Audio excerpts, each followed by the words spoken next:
Pays du désespoir, bonsoir, chers amis, bonsoir, c'est Pascal Tréfingui, merci d'être à nouveau en ligne avec moi ce soir. Vous pouvez vous inscrire si cela n'est pas déjà fait ici, il y a le petit clic, n'oubliez pas la cloche, non c'est pas le président, c'est la cloche qu'on agite ici quand il y a une nouvelle vidéo et c'est beaucoup en ce moment. Chers amis, aujourd'hui, nous allons parler d'un sujet qui, j'espère, vous fera faire des likes. Et si vous n'aimez pas des likes quand même, nous allons parler du nouvel ordre mondial et de la laïcité. En effet, c'est quelque chose qu'on ne comprend pas toujours. Comment la laïcité a-t-elle pu amener au nouvel ordre mondial? Et en fait, pourquoi le nouvel ordre mondial n'a pu s'installer qu'à cause de la laïcité? C'est ce que nous allons voir maintenant. Donc, dans une première partie, nous allons étudier la société traditionnelle. Je l'ai fait plusieurs fois et je vais faire un petit récapitulatif avec la manière dont elle se dégrade. Et dans une deuxième partie, nous allons voir pourquoi nous avons ce sectarisme, cette haine des catholiques contre le nouvel ordre mondial, contre les juifs, contre les homosexuels, contre les francs-maçons. Pourquoi et également, chez les laïcards de gauche, on a cette haine contre les religions. Et en fait, comment ce combat entre d'un côté les nationalistes post-chrétiens et les laïcards internationalistes crée le lit du nouvel ordre mondial. Et comment le nouvel ordre mondial ne peut s'installer que grâce à eux. C'est ce qu'on nous fera dans la deuxième partie. Nous allons montrer que, historiquement, ce sont donc les nationalistes du Front National et les internationalistes laïcards plutôt de gauche et qui vont préparer donc la venue du Front National. Et d'ailleurs, on remarque que dans les dernières élections, Emmanuel Macron est passé, qui est un supra-mondialiste, est passé grâce au vote actif donc des internationalistes de gauche. Et comment il est passé aussi au pouvoir? Grâce au fait que les nationalistes de droite, plutôt de sensibilité chrétienne d'ailleurs, ont en fait empêché le candidat de la droite classique de venir au pouvoir. Alors le candidat de la droite classique, c'est-à-dire François Fillon, dans les dernières élections, ou lorsque ça a été dans le cas de Jacques Chirac, qui a été dans une combinaison d'étoiles inverse à celle d'Emmanuel Macron, ne vous faites aucune illusion, que ce soit les nationalistes, les internationalistes ou les supranationalistes, le problème n'est pas à ce niveau-là. C'est une cage d'écureuil, donc qui tourne. C'est comme la lame 11 du tarot qui apparaissait sur le journal des Rothschild. Donc la lame 10, pardon, c'est la roue de fortune. C'est-à-dire il y a trois personnages qui arrêtent pas de se courir l'un après l'autre. Et au-dessus, il y a un personnage qui est le supranationaliste avec les nationalistes et les internationalistes qui sont tout le temps en train de se combattre pour avoir le pouvoir. Mais celui qui domine la situation, c'est le supranationalisme. Donc il faut sortir de cette configuration. Et il y a des solutions, c'est ce que nous verrons en troisième partie.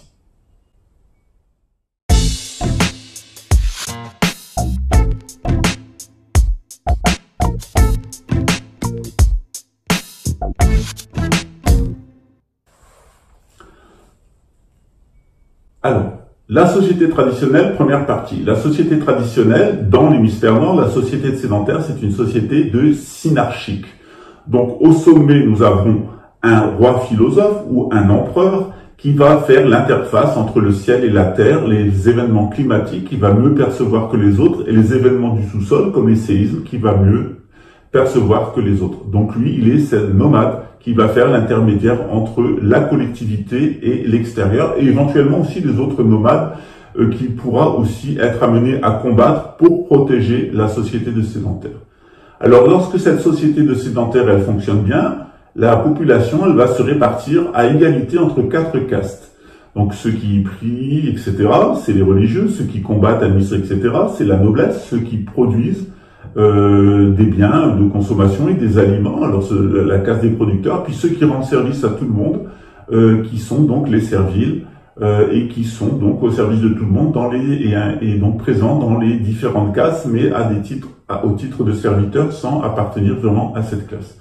Donc cette structure, c'est la structure de l'ancien régime en France. Alors, c'était pas une structure synarchique parfaite puisque elle était à tendance oligarchique. C'était quand même une oligarchie terrienne, mais elle avait essayé d'installer une synarchie, ce qu'elle n'a pas réussi à faire, et d'ailleurs elle a été assez rapidement éliminée. C'est-à-dire contrairement à la civilisation égyptienne ou la civilisation chinoise, qui sont des synarchies pures, elles se sont maintenues pendant plusieurs milliers d'années. La civilisation française s'est maintenue seulement quelques centaines d'années, puisque déjà avec Philippe le Bel en 1307 et la destruction de l'ordre du Temple, le projet initié par Charlemagne et au 8e siècle, en 9e siècle, est détruit. Donc, comment est-ce que ça fonctionne? Eh bien, tout simplement, au centre de la cité, nous avons les institutions politico-religieuses et commerciales, où tout le monde se rencontre. C'est la place du marché, où on va trouver le temple ou l'église, et où on va trouver le palais royal et les bâtiments administratifs de la société. Alors, pourquoi ça fonctionne bien? Tout simplement, ça fonctionne bien parce que personne n'a le pouvoir. C'est l'empereur qui a le pouvoir, qui va trancher sur tout, parce qu'il a gardé son contact avec la nature, il est censé, il se laisse pas influencer par ces 4 tendances de sédentaires. Donc, ces 4 tendances, elles doivent absolument s'équilibrer. C'est-à-dire qu'au sein de chaque caste, en fait, il va y avoir une tripartition. Il y a les personnes qui sont totalement sédentaires. Alors, ça va être souvent... par exemple, ça va être l'évêque, le haut clergé, ça va être la haute aristocratie avec la royauté, ça va être les maîtres de métier qui ont un métier en main et qui vont avoir exactement le même pouvoir. Un évêque, un chevalier, un maître de métier a exactement le même pouvoir dans une synarchie, ou le chef des esclaves qui a exactement, le chef des salariés, des serviles, qui a exactement le même pouvoir. Donc au sommet, on a 4 castes avec 4 chefs qui ont exactement les mêmes pouvoirs, c'est-à-dire le pape, si vous voulez, le chef du clergé, le roi, le chef de la noblesse, le chef des corporations de métier, le superproducteur, et le chef des serviles, le chef des esclaves ou chef des salariés, ils ont exactement le même pouvoir. Et l'empereur veille à ce qu'aucun ne prenne le pouvoir sur les autres. Après, ils ont des gens qui vont les aider socialement, qui sont moins fortement sédentarisés qu'eux, et puis des gens tout à fait à la limite de la société, mais qui restent dans la société de sédentaires, qui sont plus sensibles donc au nomadisme et qui donc ont moins d'obligations dans la société de sédentaires. Donc la société sédentaire, c'est 4 castes et c'est 3 degrés de pyramide, les super sédentaires, les moyens sédentaires, les sédentaires de base. Les biens circulent du centre de la société, c'est-à-dire de la place du marché, où tout le monde apporte ses biens, ses compétences religieuses, ses compétences administratives et militaires, et ses compétences dans la production, et ses compétences dans les services, et ça va être redistribué au sein de la société, du centre vers la périphérie. Cette société, elle est parfaitement égalitaire, c'est-à-dire que le clergé, la noblesse, les producteurs et les serviles ont exactement le même niveau de vie. Il y a des différences sociales, tout simplement parce que les gens qui sont sédentarisés, ils ont besoin d'avoir plus de ressources que les gens qui sont peu sédentarisés, qui peuvent aller dans la nature et se servir. Donc, il y a une égalité sociale entre les castes, mais à l'intérieur des castes, il y a quand même une gradation. Alors, c'est pas comme dans la société actuelle où je crois qu'il y a 14 000 fois un PDG du CAC 40 gagne 14 000 fois au minimum qu'un salarié de base. Alors, c'est des sociétés où ça va grosso modo de 1 à 3, c'est-à-dire que quelqu'un qui sera tout à fait en haut de la société, il gagnera 30 000 euros par mois. Quelqu'un qui est au milieu, il gagnera 20 000 euros par mois. Et quelqu'un qui est en bas, il gagnera 10 000 euros par mois. Dans nos sociétés, on a grosso modo des ouvriers à la base et des petits employés et des gens qui rendent des services comme les femmes de ménage qui vont gagner plus ou moins 12 000 euros par mois. Et tout à fait en haut, on a des chefs de grandes industries qui vont gagner quelque chose comme 120 millions d'euros par an.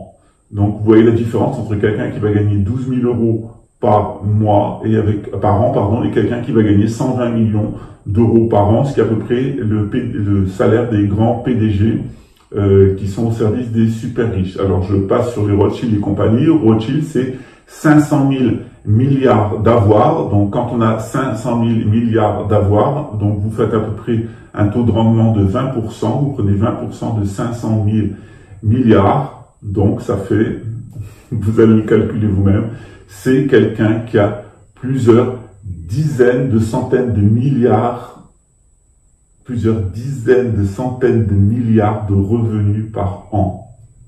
Impressionnant. Hein? Et qui en fait quoi? Voilà. C'est la question. Donc, cette société, elle fonctionne de la façon suivante.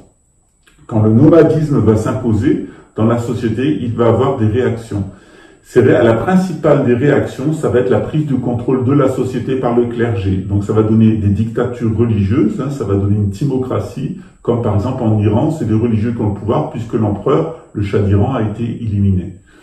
Donc on a une société très inégalitaire, où c'est en fait les religieux qui confisquent l'argent, qui confisquent le pouvoir et qui confisquent la connaissance, ce qui amène une société complètement fermée sur elle-même d'un point de vue religieux, fermée sur elle-même d'un point de vue militaire, c'est le cas de l'Iran, et fermée aussi d'un point de vue de la production, parce que l'Iran n'égale pas les grands pays industriels en matière de production et en matière de services également. Donc ensuite, ce qui vient après cette prise de pouvoir des religieux, c'est le prise de pouvoir par la noblesse qui va générer tout de suite une maladie mentale qu'on appelle dans une civilisation le nationalisme. Donc le nationalisme, il va tout de suite s'imposer et il va détruire la religion. Donc plus on est dans le nationalisme et plus on détruit la religion, mais par contre on veut garder la culture de la religion. Donc un nationaliste, c'est quelqu'un qui a, grosso modo, qui a la culture chrétienne, mais qui va pas à l'église. C'est 99% des électeurs du Front National qui sont très nationalistes et très peu pratiquants. Rien d'étonnant. Ensuite, lorsque la société continue complètement à se déstructurer, à se déposséder d'elle-même, on passe à une autre étape du nationalisme qui est l'internationalisme. Donc l'internationalisme, il va virer la caste, il va séduire la caste des producteurs qui vont adorer. Les producteurs, ils adorent, en particulier les ouvriers, ils adorent historiquement l'internationalisme. C'est toutes les grandes internationalistes ouvrières qui ont amené la ruine, en réalité, des ouvriers.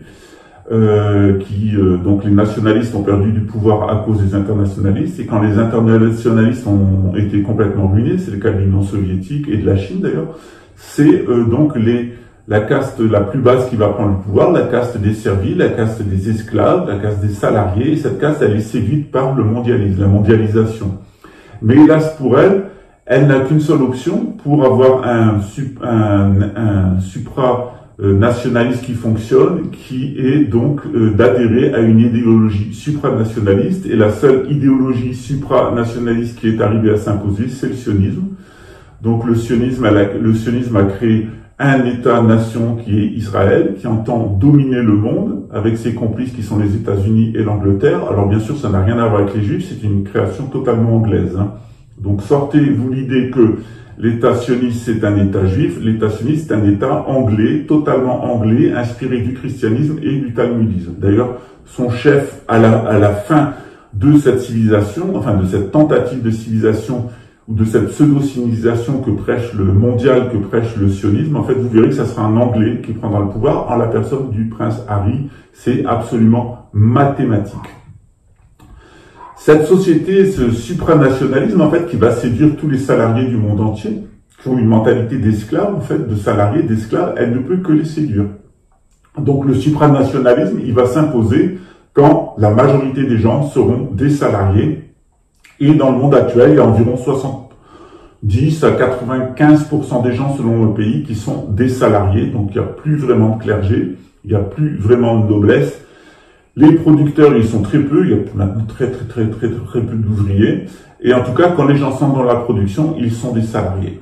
Donc, que ce soit les salariés de la religion, les salariés de l'État, donc de ce qui était anciennement la noblesse, les salariés des grandes industries ou les salariés des services, on a une grande masse de salariés. Et ces salariés, ils ne peuvent être séduits que par une mentalité d'esclave, une mentalité où on est dominé psychologiquement, où on est diverti, on est dominé psychologiquement avec tous les défauts des employés de maison. Par exemple, vous remarquez la télévision, c'est aller voir tout le temps ce qui se passe chez les autres, tout le temps aller écouter aux portes, etc. Ça, c'est vraiment une mentalité d'employé de maison, d'écouter aux portes, de savoir ce qui se passe chez les autres et de faire du cancan. Donc, toute notre société de salariés, c'est une société qui est entièrement orientée vers le cancan, et on appelle ça les chaînes d'information en ligne, ou les chaînes d'information non-stop, live, qui sont les reines du cancan. Cancan totalement manipulé par l'élite financière, qui est une élite de nomades. En effet, ce grand monde des salariés qui arrive à la fin de la civilisation, il ne peut être séduit que par ces superbes nomades qui sont arrivés à voler tout l'argent de la planète et à créer une pyramide, la pyramide des Illuminati, où on a une aspiration de l'argent vers le haut et un divertissement vers le bas. Divertissement positif à travers le cancan, les médias, etc. et divertissement négatif aussi à travers le cancan, mais aussi les guerres et les attentats terroristes qui doivent alimenter en permanence le récit des médias et qui sont donc fabriqués par l'élite pour occuper le peuple des salariés, des serfs, des esclaves et se maintenir.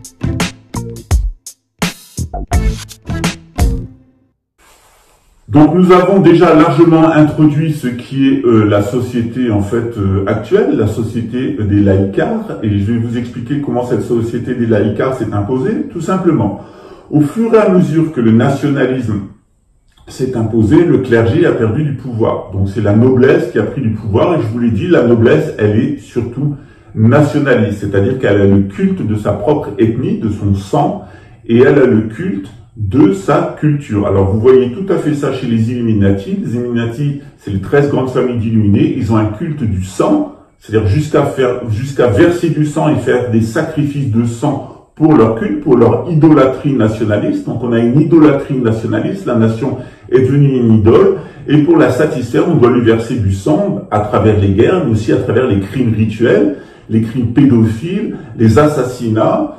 Tout ce sang versé est versé pour satisfaire l'idole. Alors l'idole française, c'est le nationalisme français qui a beaucoup tué, la colonisation, les guerres de décolonisation, les guerres de la République française, c'est des centaines, c'est des millions de Français, des dizaines de millions de Français qui ont été tués pour offrir un culte à cette idole nationaliste.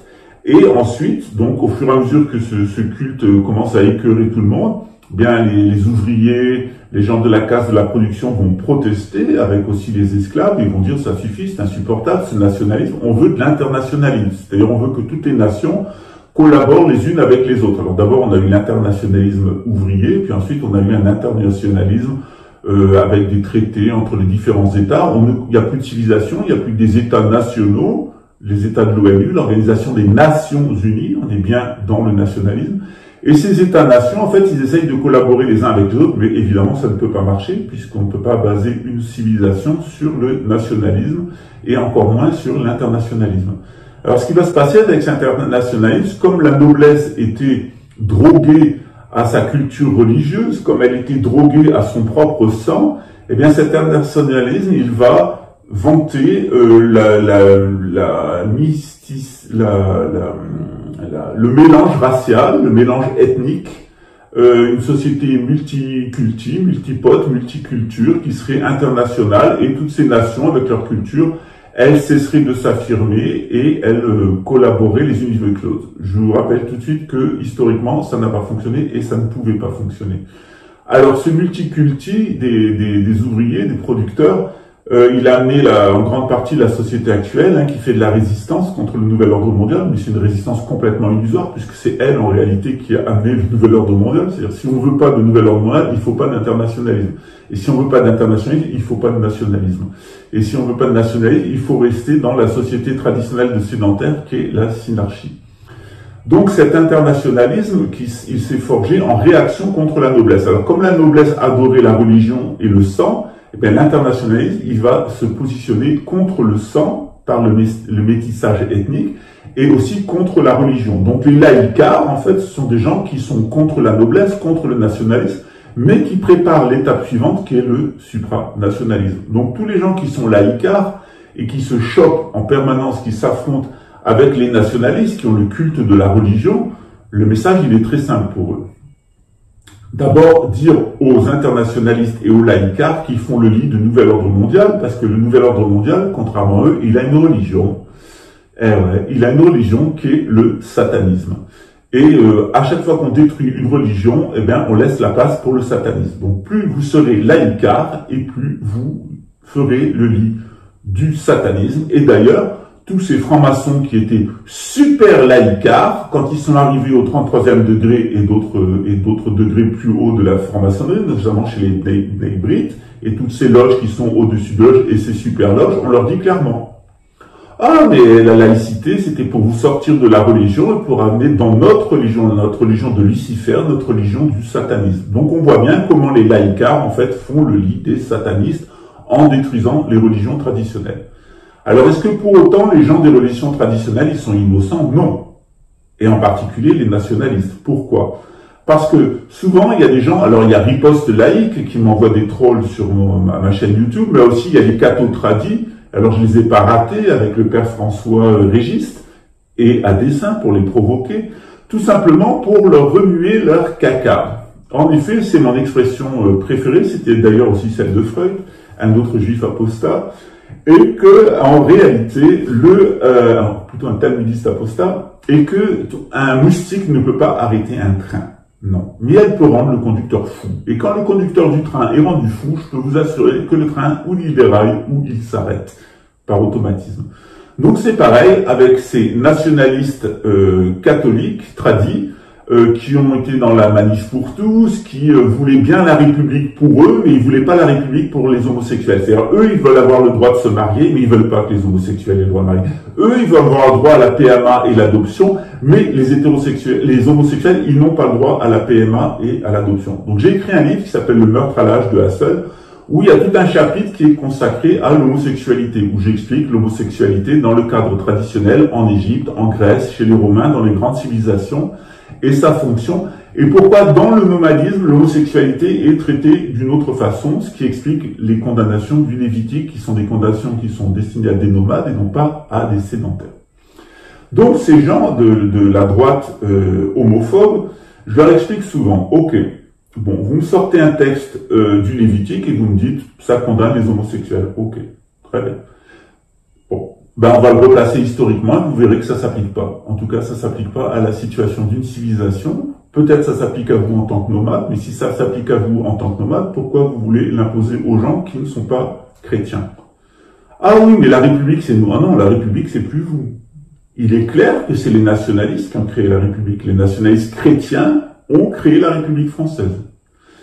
Mais rapidement, ils sont devenus des internationalistes laïcards. C'est le cas de la franc-maçonnerie à 95%.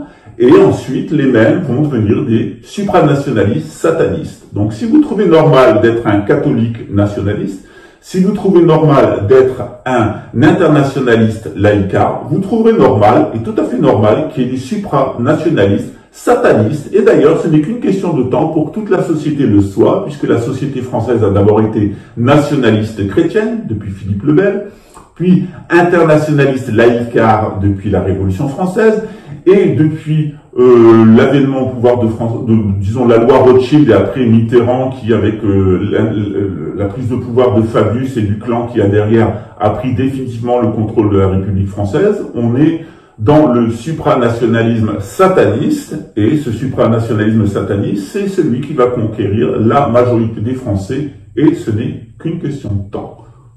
Quand on disait aux gens de l'Ancien Régime que les nationalistes chrétiens allaient prendre le pouvoir, ils rigolaient. Quand on disait aux gens de l'Empire, par exemple, ou de la Troisième République, que ce sont les internationalistes marxistes qui allaient prendre le pouvoir et sortir l'Église du jeu politique, ils rigolaient. Et maintenant, quand on dit aux gens de l'international, aux gauchistes et aux gauchias, si vous préférez, et quand on dit aux droitias, aux droitistes, que en fait, ça va être bientôt fini pour les deux, parce que ce qui va s'imposer, c'est le satanisme en tant que religion et c'est le supranationalisme en tant que culture politique. Ils se battent et ils rigolent. Mais le déterminisme historique, il est là et on n'y échappera pas, sauf individuellement. Donc, ces laïcards, je les renvoie donc à leur logique, et ces nationalistes chrétiens, je les renvoie à leur logique. En effet, la République, elle est maintenant la République des satanistes supranationalistes. Elle n'est plus la République des internationalistes de gauche, marxistes, et elle n'est plus la République des nationalistes de droite. Donc, désolé pour vous, mais c'est comme ça. Vous êtes rentré dans le nationalisme, vous aurez l'internationalisme et le supranationalisme. Vous êtes voulu être des chrétiens nationalistes, vous êtes devenus des internationalistes laïcards, et vous serez des supranationalistes satanistes bon teint, comme la majorité des bobos qui vivent à Paris et dans les grandes villes. Donc, il y a un phénomène de résistance de la campagne qui met du temps à suivre. La campagne, elle a résisté, elle voulait pas se déchristianiser, ensuite elle voulait pas se dégauchéiser, c'est le cas actuellement, et maintenant elle va se sataniser totalement, et quand la synarchie reprend le pouvoir, ils aura du mal à les désataniser, puisqu'il y aura un vestige de satanisme qui sera latent en permanence. Alors, en ce qui concerne les nationalistes qui pensent que la République, elle est à eux, ben non, la République, elle n'est pas à vous. Aux gens de gauche, ben non, la République, désolé, monsieur Mélenchon, mais elle n'est pas à vous. La République, maintenant, elle est aux supranationalistes, c'est-à-dire aux sionistes, et son culte, c'est le satanisme, avec tout ce que comporte le satanisme en matière de pédocrime, en matière d'inversion rituelle, en matière de guerre, en matière de culte, en matière d'illuminatisme et tout ce qui va avec. Il y a cette vidéo sur Internet qui explique qu'est-ce que le luciférianisme et qu'est-ce que le satanisme. J'ai moi-même fait une vidéo sur le sujet, auquel je vous renvoie sur Baphomet et sur Lucifer. Et là, c'est comme ça, et le chemin, il est suivi. Quand on ne veut pas aller à Rome, on ne va pas à Lyon. Une fois qu'on est à Lyon, on va pas à Monaco. C'est-à-dire que quand on prend le chemin de Lyon, c'est qu'on prend le chemin de Monaco et qu'on prend le chemin de Rome. Donc c'est pareil, vous avez pris le chemin du nationalisme, vous irez vers l'internationalisme, vous irez vers le supranationalisme. Vous avez voulu être des chrétiens, ou des christianistes plutôt, des églises nationales, vous avez été ensuite amenés à être des internationalistes et des gauchistes, et vous serez des supranationalistes, de toute façon des satanistes, des macronistes, ça ne fait aucun doute, c'est l'orientation historique. Alors maintenant, comment est-ce qu'on peut sortir de ce système? Ben, c'est ce qu'on va voir maintenant dans la troisième partie.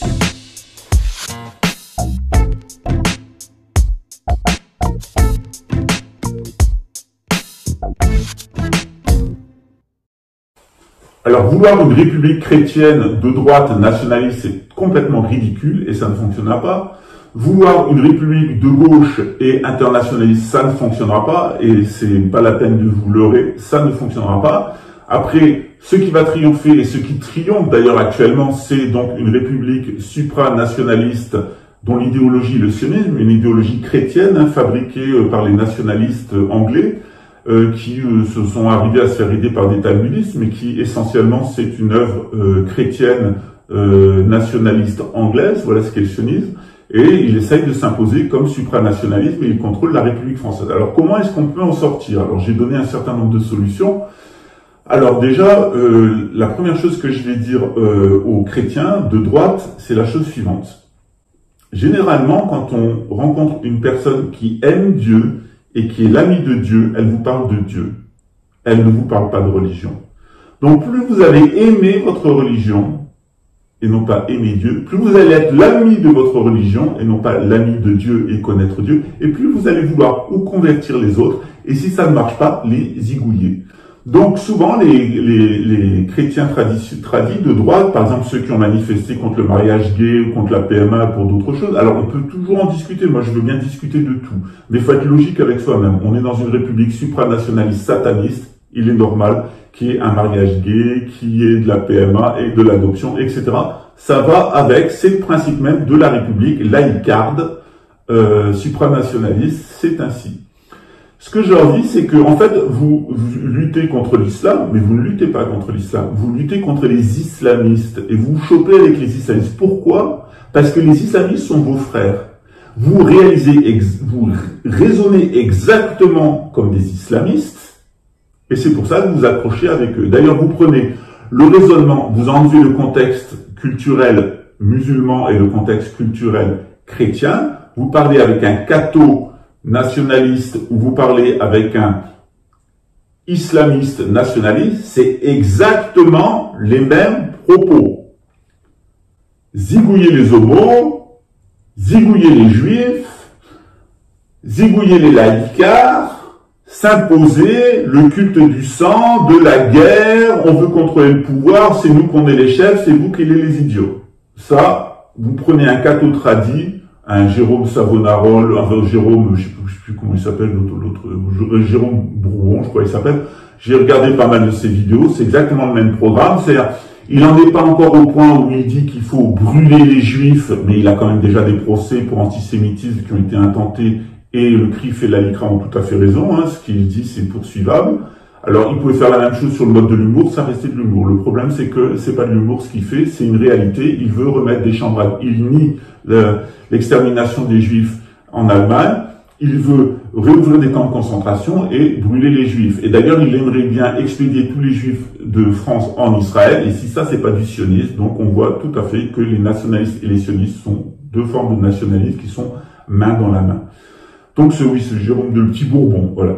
On voit que ces gens-là, ils ont tout à fait les mêmes méthodes génocidaires. Ils ont exactement la même idéolatrie de leur religion. Est-ce qu'ils sont les amis de Dieu? Je pense pas.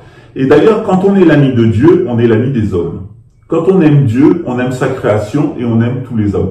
Quand on est l'ami de la religion, on n'aime que les gens qui pratiquent la religion et on est l'ennemi de l'humanité.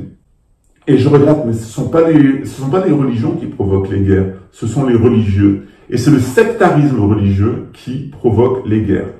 Et d'ailleurs, ce qu'on voit, c'est que ce sectarisme religieux, il va main dans la main avec la corruption politique, puisque ces nationalistes cathos traditionnels, qui votent généralement à droite ou à l'extrême droite, s'ils prenaient la peine de savoir comment le gaullisme, par exemple, a été financé par la banque Rothschild, quelle a été exactement la vie de De Gaulle, quel est le résultat du gaullisme, s'ils s'intéressaient au Front National, c'est-à-dire qui a financé le Front National, quels étaient les propos de Jean-Marie Le Pen, par exemple, en Algérie, où il appelait la jeunesse algérienne qui était bien montée de venir en France pour baiser les Françaises parce que la France était en train de se dépeupler, de s'affaiblir génétiquement et que le sang des Arabes allait remonter génétiquement la France. C'est un discours de Le Pen à l'Assemblée nationale en 1958.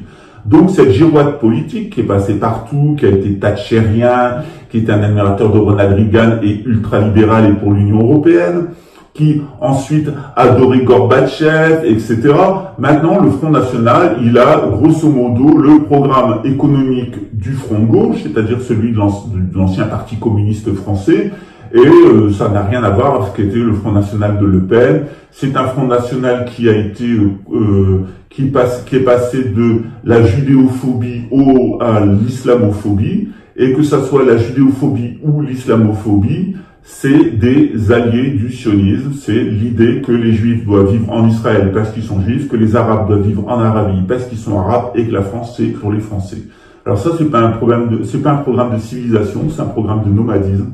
La civilisation, c'est toutes les ethnies ensemble, unies par une religion qui honore Dieu et qui respecte l'humanité. Alors malheureusement, quand on passe par le nationalisme, quand on passe par l'internationalisme, on tombe sur le supranationalisme. Et le supranationalisme, il veut quoi? Il veut toutes les ethnies ensemble, mais il ne veut surtout pas les dissoudre. Il veut maintenir leur identité et les contrôler. Et si vous voulez aller dans un pays supranationaliste, eh bien, allez en Chine, par exemple, vous verrez que tout l'ethnicisme et le culturalisme est maintenu par les internationalistes chinois. Et les gens qui pensent que le gouvernement mondial veut une dissolution totale génétique et veut en fait détruire la culture des peuples, c'est tout à fait faux. Le gouvernement mondial, il va cultiver à outrance le nationalisme, mais un nationalisme sous son contrôle à lui, c'est-à-dire sous le contrôle du satanisme, et non pas un nationalisme sous le contrôle de la religion. D'ailleurs, si la religion contrôlait la société, il n'y aurait pas de nationalisme.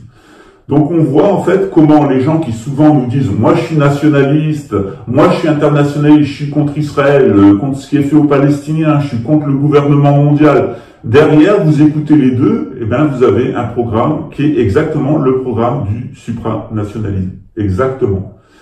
Vous parlez avec un nationaliste de gauche, il veut un État d'Israël. Vous parlez avec un nationaliste de droite, il veut un État d'Israël, ils veulent expédier tous les Juifs en Israël. Pourquoi, quand on n'est un adepte d'une religion, on irait vivre dans un État laïque qui a été fabriqué par un financier, par la ruse, par le vol et par la violence au nom du nationalisme.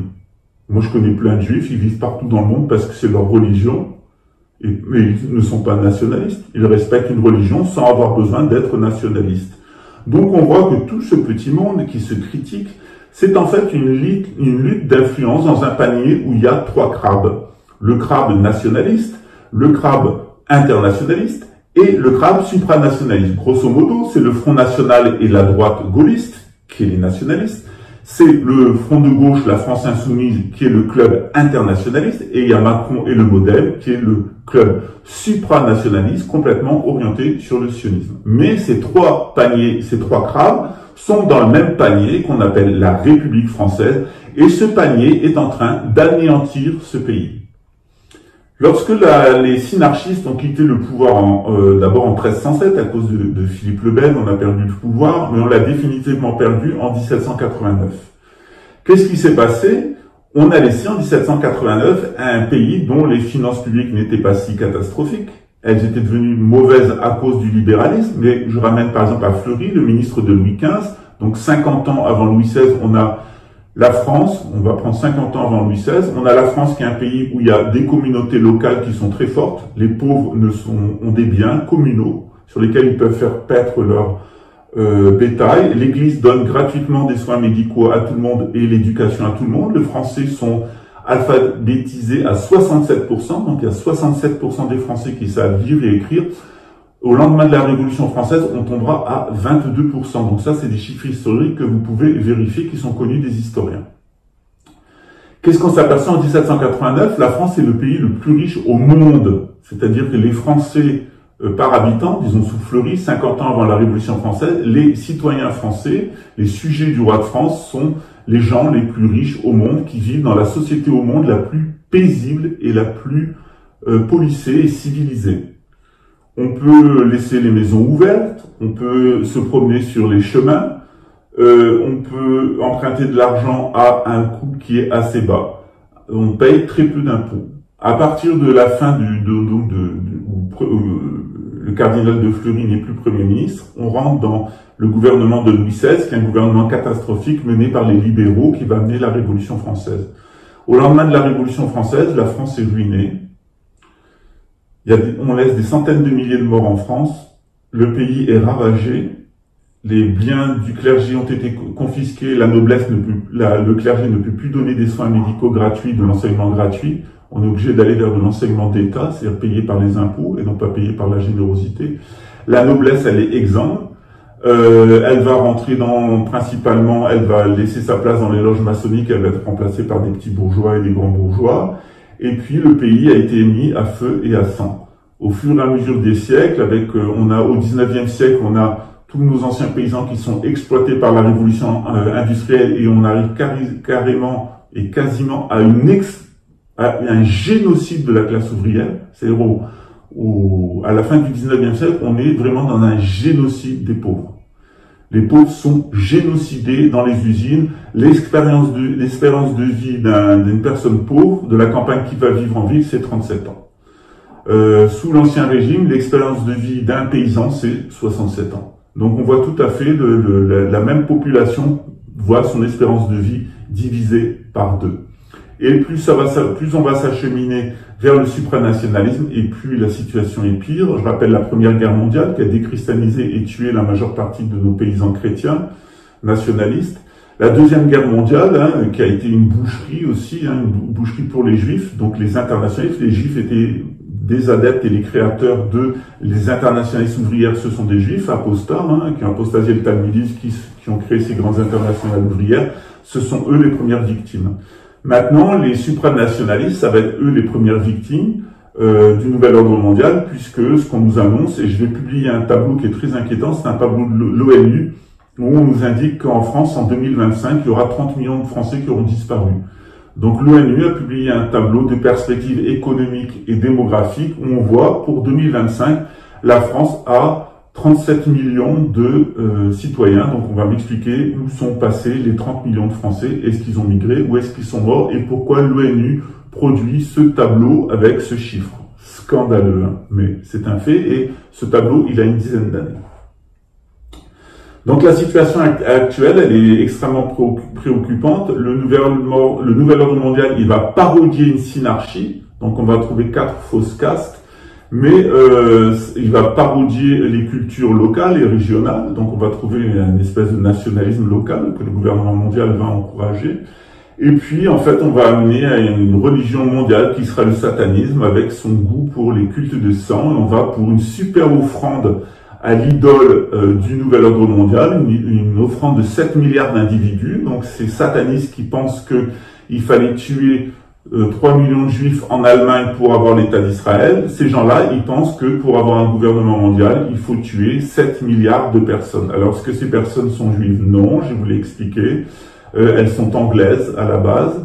Elles sont d'origine égyptienne, en ayant passé par Israël et ensuite se sont installées en France puis en Angleterre. Et ces 12 grandes familles qui sont autour sont des gens qui sont issus donc de Babel, de la lignée de Cham, c'est-à-dire des peuples qui sont originaires de l'Asie centrale et qui ne sont pas des Européens, qui ne sont pas non plus des Sémites. Donc les gens qui sont contre le gouvernement mondial et qui sont antisémites, ils sont complètement à côté de la plaque. D'ailleurs, le Sémite, ce n'est pas une race. Sémite, c'est un type de langue auquel appartient le phénicien, le grec, l'hébreu et l'arabe. Donc, quelle imbécilité d'être antisémite. Alors, les gens qui sont antisionistes, effectivement, souvent, ils le sont pour une raison nationaliste. Donc, l'État sioniste étant un État nationaliste agressif, étant devenu ensuite très internationaliste avec les kibbutz et étant maintenant dans les mains des supranationalistes. Ce sont les supranationalistes qui contrôlent Israël. Israël ne contrôle pas les États-Unis et Israël ne contrôle pas l'Angleterre. Ce sont des Anglais, bon ton, qui contrôlent les États-Unis et qui contrôlent Israël et qui l'utilisent dans leur politique pour fabriquer un nouvel ordre mondial. Donc, s'en prendre aux Juifs, c'est complètement stupide. Les Juifs n'y sont plus rien. S'en prendre aux francs-maçons, c'est complètement stupide. Les francs-maçons n'y sont pour rien. Il y a des Juifs, il y a des éléments du Talmud, des éléments de la Kabbale, des éléments de la franc-maçonnerie qui ont été utilisés, mais les personnes qui sont derrière le nouvel ordre mondial, ce sont des chrétiens.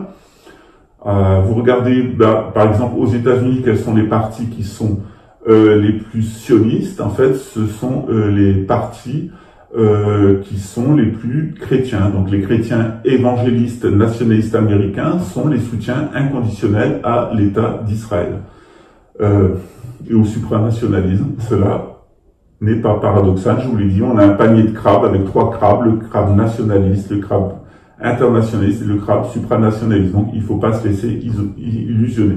Quelle est la solution pour nous? Ne pas nous laisser impliquer dans ces 3 partis, donc sortir de ces 3 partis. Si on vous dit nationaliste, c'est-à-dire le péniste, ou Asselineau, ou gaulliste, etc., c'est un leurre. On est déjà passé par là. Si on vous dit internationaliste, Mélenchon, etc., c'est un leurre. Si on vous dit supranationaliste avec un gouvernement mondial, Macron, etc., c'est un leurre aussi. Il faut revenir et comprendre les choses, où on est dans une synarchie et on peut se nomadiser, où on refuse et si on n'est pas capable d'avoir une synarchie, il faut aller dans le nomadisme. C'est-à-dire, il faut partir. Sinon, vous serez tué. Alors, vous avez une autre possibilité. Si vous voulez rester un sédentaire en l'absence d'empereur, venez dans l'hémisphère sud. Dans l'hémisphère sud, on peut se sédentariser sans empereur. C'est la magie de l'hémisphère sud. Voilà. Voilà pourquoi l'hémisphère sud sera très peu touché par les grandes guerres que le nomadisme supranationaliste va déclencher dans l'hémisphère nord, tout simplement parce que, en fait, ici, dans l'hémisphère sud, puisque je vous parle depuis le Brésil, depuis Rio, eh bien, tout simplement, on peut être sédentaire sans avoir besoin d'un empereur. Alors, je ferai une vidéo pour expliquer pourquoi. Je l'ai déjà un petit peu expliqué dans ma vidéo sur la synarchie. Donc, la solution, elle est la suivante. Il n'y a pas le choix.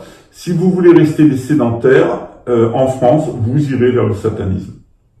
Si vous voulez, si vous ne voulez pas devenir des satanistes, vous allez être obligé de partir, de devenir des nomades. Vous pouvez aller au Canada, vous pouvez aller dans tous les endroits dans l'hémisphère nord où il y a des grosses communautés françaises. La plus grosse communauté française, elle est en Amérique du Nord. Il y a 500 000 Français qui vivent aux États-Unis, il y a 110 000 Français qui vivent au Canada. Donc vous pouvez rejoindre les communautés françaises expatriées, mais ne restez pas sur le territoire français. Si vous restez sur le territoire français, vous irez vers le satanisme. Vous pouvez aussi donc vous nomadiser. Si vous voulez rester des sédentaires, ce qui était mon cas, moi j'avais envie de rester un sédentaire, j'avais pas envie d'être un nomade, je suis parti et je voulais pas rejoindre une communauté française. J'avais essayé d'aller vivre au Québec. Je n'ai pas voulu être un nomade, un Français nomade. J'ai préféré vivre dans l'hémisphère sud. Et dans l'hémisphère sud, en fait, on est des sédentaires. On n'a pas besoin d'un empereur. Lorsque je suis dans l'hémisphère nord, je reste principalement au Maroc, parce que le Maroc est la seule société synarchique. Il y en a encore quelques-unes. Il y en a une au Bhoutan, le Japon est un peu synarchique. Donc, si vous voulez vivre dans un pays synarchique, musulman, ben, allez vivre au Maroc, hein, c'est pas la panacée universelle, mais vous avez une application assez libérale de la charia, vous avez un clergé qui tient à peu près son rôle, vous avez beaucoup de juifs qui sont là, qui participent à l'économie et qui ne sont pas sionistes, très peu sont sionistes. Vous avez là une production artisanale qui est de très bonne qualité et vous avez là des gens qui adorent vous rendre service et qui sont de très bons salariés, de très bons employés de maison. Moi, j'ai jamais été déçu par mes employés marocains. Les employés marocains que j'ai eus étaient toujours des gens qui étaient extrêmement dévoués, extrêmement fidèles, que ce soit dans mes sociétés ou dans ma maison. J'ai toujours été très satisfait par les Marocains. Alors, je sais qu'il y a d'autres peuples au Maghreb qui ont aussi leurs qualités, mais je tenais à souligner la qualité des Marocains parce que c'est lié à leur structure sociale qui fait d'eux des gens qui sont équilibrés. Si vous voulez donc rester des sédentaires et sans avoir besoin d'un emploi, venez dans l'hémisphère sud, vous pourrez tout à fait être dans une des 4 cases sans avoir la nécessité de cet empereur. On souhaite pour le Brésil, où je suis, de retrouver son empereur, puisqu'on a eu un grand empereur au Brésil qui était français, hein, qui était de la famille d'Orléans, qui était Pierre II du Brésil, Pedro II, et qui a garanti l'indépendance du Brésil, qui a maintenu l'unité du Brésil, et qui a été chassé du pouvoir par une conspiration montée par la Banque Rothschild et les nationalistes brésiliens qui sont arrivés à le faire partir avec la complicité des francs-maçons français, de l'internationale socialiste. Donc, actuellement, le Brésil est une république fédérative. Alors, on dit souvent pour blaguer que c'est l'Union des républiques socialistes brésiliennes et le Brésil fonctionne tout à fait comme l'URSS. On est vraiment bien en URSS ici. Avec toute la pesanteur administrative, la façon dont les initiatives individuelles sont bridées, ça c'est bien le Brésil. Et on a une URSS qui est en état de décomposition où on voit que même les Simpsons disent « How to be a billionaire », donc comment être un millionnaire brésilien, qu'on a une caste de super riches qui est en train de s'installer au Brésil et qui est en train de faire des milliards sur le dos du peuple brésilien. Donc cet état une fois qu'on se sera débarrassé de l'hémisphère nord et des problèmes qu'il y a dans l'hémisphère nord, je pense que le Brésil va redevenir un empire et le centre de la culture mondiale, puisque ici au Brésil, comme en Afrique du Sud, ou en Australie, on peut vraiment être sédentaire sans avoir besoin d'un empereur, mais si on a un empereur, c'est encore mieux. Voilà. Je vous remercie pour votre écoute. J'essaye de pas parler trop vite, j'essaye d'être le plus clair possible.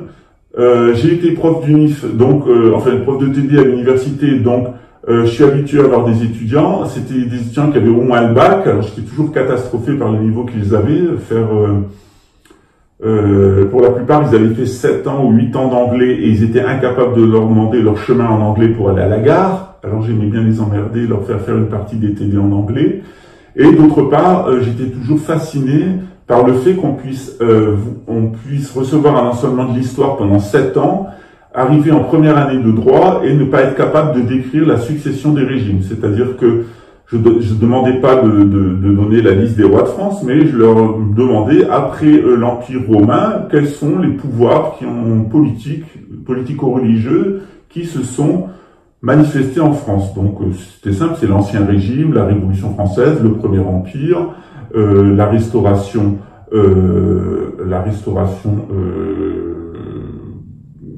disons capétienne, hein.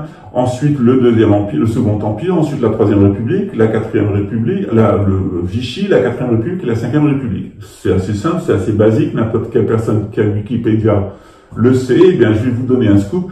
84% de mes étudiants de première année en trado dirigés de droit constitutionnel ne savaient pas placer ces pouvoirs sur une échelle du temps. Donc, ils avaient entendu parler de Napoléon, des rois de France, la Révolution française, des empereurs, mais ils savaient pas comment ça s'enchaînait chronologiquement. Alors, on voit bien, on doit remercier les instituteurs et les professeurs internationalistes de l'État national français, bien marxistes, qui sont incapables d'enseigner l'histoire à nos étudiants.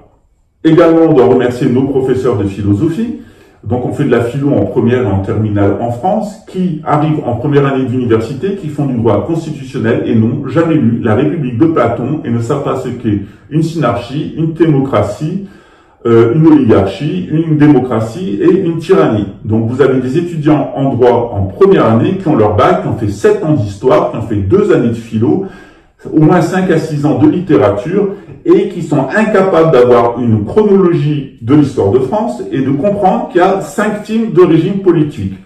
Donc, il est bien évident que quand on a des abrutis pareils, qui font l'IEP, qui font l'ENA, qu'on retrouve ensuite dans les grands ministères, dans cette haute fonction publique qui gère la France, alors qu'ils passent des entreprises multinationales vouées au supranationalisme, ils passent un petit temps là, puis après ils reviennent dans la fonction publique française. C'est le cas d'Emmanuel Macron, qui a travaillé pour la banque Rothschild, qui est revenu comme employé au ministère des Finances, qui est retourné dans là, etc.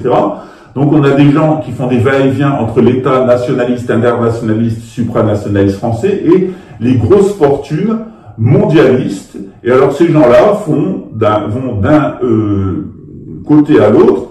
Emmanuel Macron, qui a raté 3 fois le concours d'entrée à l'école normale, je pouvais lui demander de citer dans l'ordre la succession des régimes politiques français et vous pouvez lui demander quels sont les 5 régimes politiques décrits par Platon. Il en est parfaitement incapable. Et c'était très certainement la même chose avec Jacques Chirac, c'était peut-être même la même chose avec François Mitterrand, qui était beaucoup plus éduqué et qui connaissait mieux l'histoire, mais quand vous voyez le niveau intellectuel des hommes politiques que la France les Français ont à leur service depuis un certain temps, on se demande pourquoi il y a des universités, pourquoi on dépense le premier budget de la France, c'est le budget de l'éducation nationale. Alors dépenser autant d'argent pour des gens qui, au bout de 7 ans de langue, ne savent pas demander leur chemin pour aller à la gare dans une langue étrangère et qui sont incapables d'avoir une vision claire de leur histoire et de la typologie des régimes politiques, et on demande à ces gens-là de voter. Alors, s'il vous plaît, vous voulez rendre service à tout le monde,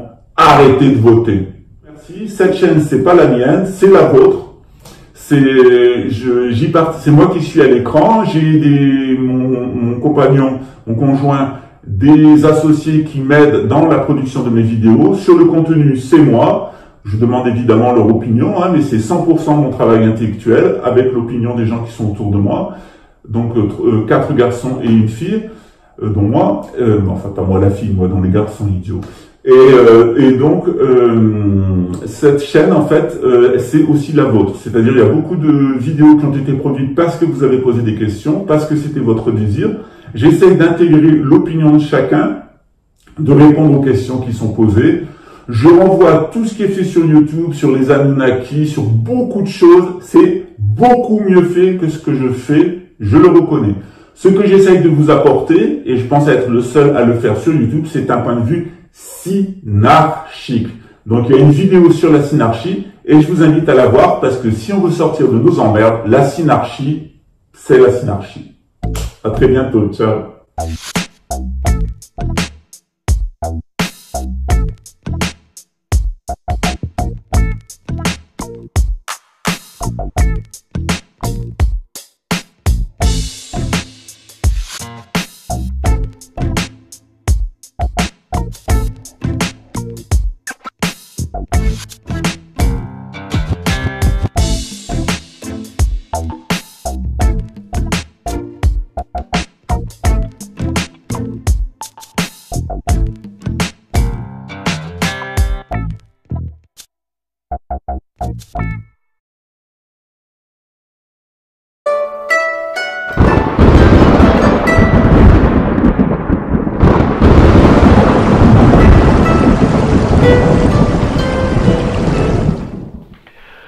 Au nom du Père et du Fils et du Saint-Esprit, c'est ça.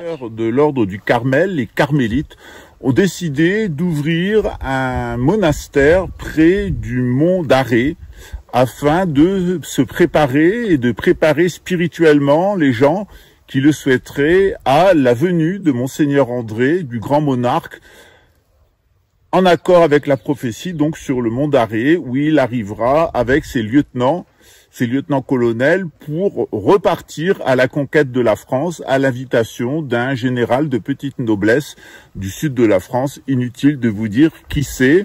Il sera aidé principalement par la marine nationale, par Saint-Cyr, Bretagne, et par des militaires français qui ne baisseront pas la culotte ni devant les forces algériennes et l'islamo-gauchisme dans le sud de la France, ni les Orléans et les Russes et leurs alliés iraniens, etc., dans le nord de la France. Donc la reconquête, elle aura lieu à partir des monts d'Arrée, à partir de la Bretagne. Nantes sera entièrement détruite, ça lui apprendra de faire des Hellfest, mais à Rennes, nous nous battrons, nous gagnerons la bataille de Rennes et bien d'autres batailles, puisque nous arriverons en peu de temps à libérer notre pays des forces d'occupation russes. Une fois de plus, cette occupation russo-algérienne de la France, elle sera possible qu'à partir du moment où il y a un certain nombre de Français qui décident de baisser la culotte. Donc ce qu'on vous propose, c'est de vous préparer spirituellement avec ce monastère du Mont d'Arrée. Donc ce sont des carmélites qui seront chargés de vous préparer d'un point de vue spirituel. Quant à nous, on verra ça au printemps avec la reconstitution du régiment Picardie. Eh bien, on permettra aux hommes qui le souhaitent de rejoindre Monseigneur André et de former une force militaire de frappe pour libérer notre pays. Une fois de plus, eh bien, la Bretagne, Breitz, Mabro, évidemment en avant. Une fois de plus, on va aider les Français. On espère que c'est la dernière fois. On est intervenu à Poitiers, on est intervenu pendant la Première Guerre mondiale, on est intervenu pendant la Deuxième Guerre mondiale. On intervient une fois de plus avec les Grands Bretons pour vous sauver. Eh bien, faites-nous honneur. Vous avez sous cette vidéo les coordonnées afin d'aider ce monastère de carmélites. Si vous avez des meubles, si vous avez des matériaux, si vous avez du temps disponible, si vous avez un peu d'argent, eh bien contactez la personne en dessous et nous allons vous permettre eh bien de participer. Vous qui voulez faire quelque chose, êtes nombreux à envoyer des messages à Monseigneur André. Eh bien maintenant, c'est ici que ça se passe avec les héros des évangiles, avec les héros du Christ. C'est ici que ça se passe au Brésil. C'est en France aussi que ça se passe avec les carmélites et d'autres ordres qui nous ont rejoints. Je vous l'avais dit, on peut compter sur les religieux réguliers français, c'est-à-dire les monastères. Laissez tomber les séculiers, ceux qui sont dans le siècle, ils sont complètement satanisés par Vatican III au service de la gouvernance mondiale. Mais la résistance, elle s'organise dans la vieille noblesse, celle qui n'a pas trahi, dans le peuple chrétien, catholique qui n'a pas trahi, et dans nos ordres monastiques. La reconquête, de toute façon, se fera à partir de nos ordres monastiques, avec l'appui de l'armée. Une fois de plus, rejoignez nos ordres monastiques, rejoignez notre armée de libération royale, rejoignez Monseigneur André de Biaz. À bientôt, ciao.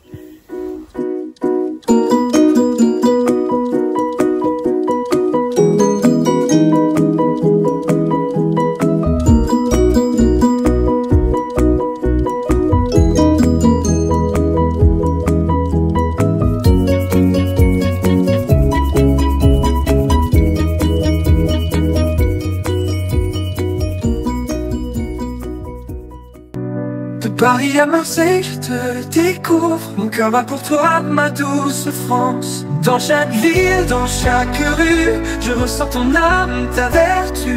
De Paris à Marseille, je te découvre. Mon cœur bat pour toi, ma douce France. Et chaque jour, je te chéris. Dans tes couleurs, je trouve ma vie. Ton histoire, ta beauté, je l'écris. Mon amour, ma France adorée. Dans tes bras je veux rester. Mon amour, tu es ma fierté. Ma France, je t'aimerai pour l'éternité. Pour l'éternité. Pour l'éternité. Pour l'éternité. Des champs de lavande au coup de bretonne, je suis envoûté, ton charme zone. Chaque coin, chaque recoin raconte une histoire, un doux refrain. Chaque jour je te chéris. Dans tes couleurs je trouve ma vie. Ton histoire, ta beauté, je l'écris. Mon amour, ma France adorée. Dans tes bras je veux rester. Mon amour, tu es ma fierté. Ma France, je t'aimerai pour l'éternité. Pour l'éternité. Pour l'éternité. Pour l'éternité. Pour l'éternité. Pour l'éternité. Pour l'éternité. La Seine murmure des secrets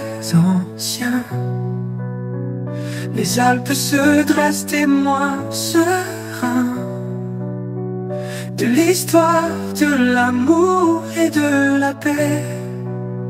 Pourquoi, oh pourquoi t'es si parfaite?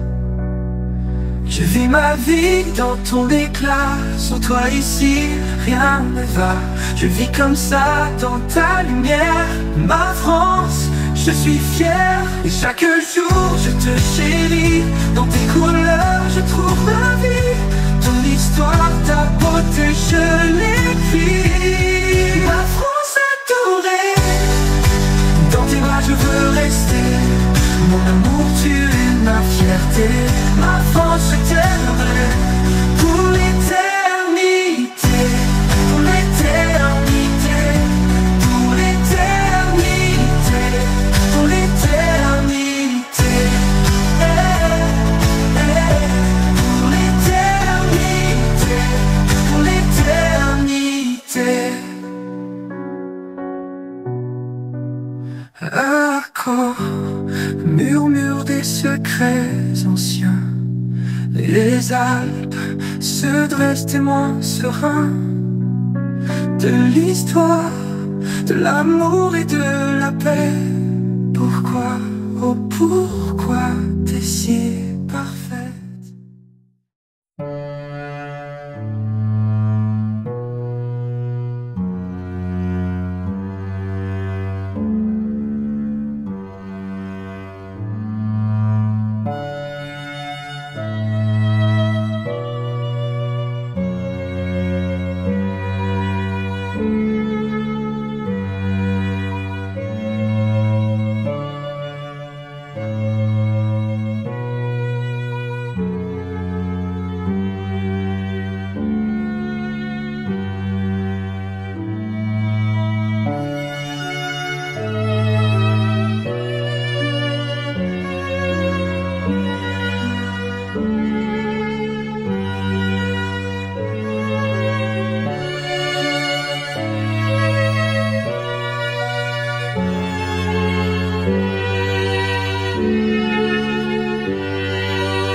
と同種の上一切空真実不幸公説般若腹見た収束説収圧がてがて腹がて腹そうがて墓地そわか般若心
経